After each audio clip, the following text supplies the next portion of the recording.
निकलते हैं।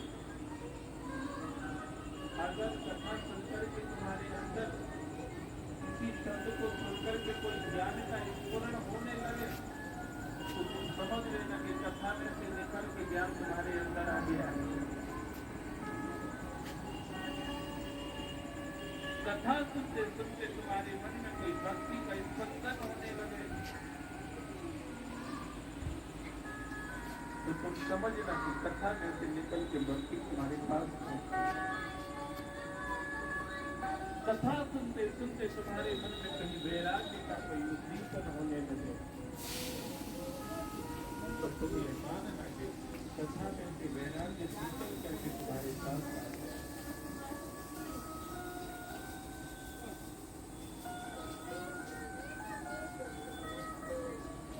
आप बताइए ना, जब हम बाटी का घी खरीद सकते हैं तो क्या बोतल नहीं खरीद सकते? ना बोलो खरीद सकते। अगर हम बाटी के लिए घी खरीद सकते हैं तो क्या शराब की बोतल नहीं खरीद सकते? फिर हम बाटी का घी क्यों खरीदते हैं, शराब की बोतल क्यों नहीं खरीदते? क्योंकि हमें भागवत से ज्ञान मिला हुआ है। हम बाटी ही क्यों खाते हैं, हम चिकन फ्राई क्यों नहीं खाते? क्या हम उसको खा नहीं सकते हैं? क्या हमारे लिए उपलब्ध नहीं हो रही? फिर क्यों नहीं खाते? क्योंकि हमें इससे कुछ समझ वैराग्य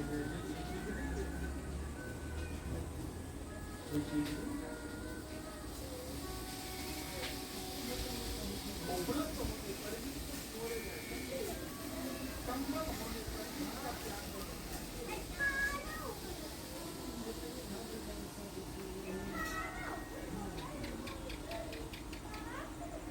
हमें दुनिया में रंगरेलियां बनाने से कौन होता है? हम ये चाहे तो मना फिर क्यों अपने आप को कंट्रोल, क्यों अपने आप पर नियंत्रण, क्यों अपने आप को मर्यादा में रखना चाहिए? इसलिए क्योंकि कहीं न कहीं भगवान की भक्ति असर करते हैं। तो ये कहती है कि लाल लड़ाना है तो गोविंद से लड़ाओ।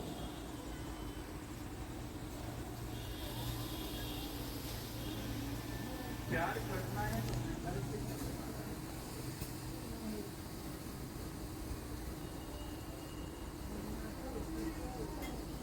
दीवाना होना है तो गोविंद से जाओ। कहीं ना कहीं ये चीजें कथा में से निकल के अंदर आती हैं और वो हमें आंसर बताती हैं।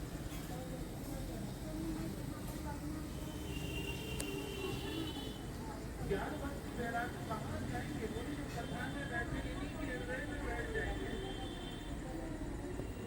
और वही हुआ, जैसे ज्ञान भक्ति वैराग्य सबके हृदय में स्थित हुए भगवान सबको दिखने लगे। सबको भगवान दिखने लगे, भगवान वही नाच रहे हैं। भगवान को सबने प्रणाम किया, प्लीज सीट जाओ, सीट पर बिठाया भगवान।